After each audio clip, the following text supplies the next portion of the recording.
Congratulations on making the decision to buy a house. This can be exciting, but it can also be a little scary. Am I overpaying? Do I really understand the entire process? Am I buying in the right location? Not every house is a wise investment. So how do you find a good investment in addition to a home that you and your family will enjoy living in? I'm Chatman with the Chatman Group with Carolina Elite Real Estate, and in this video, I'm going to outline how you do just that. There are good deals in the market, but timing is just everything. And after doing this for over 10 years, I've found out that the best deals come in one of two situations. Number one is when a property first comes on the market. So it's essential that you are educated on the market so that you will be ready, willing, and able to pull the trigger when you come across a good one.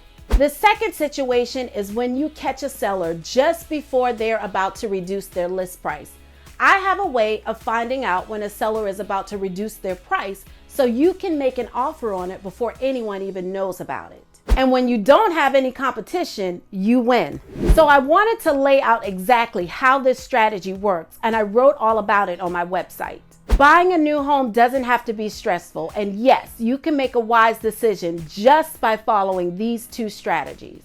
If you would like more information, just click the link next to this video to access it now. Look, don't buy a house just for the sake of buying a house. If you use these strategies, you'll be able to set yourself up for wealth in the future. I'm Chatman with the Chatman Group with Carolina Elite Real Estate, and if you have any additional questions, please don't hesitate to reach out and stick around on our channel for more information on home buying tips.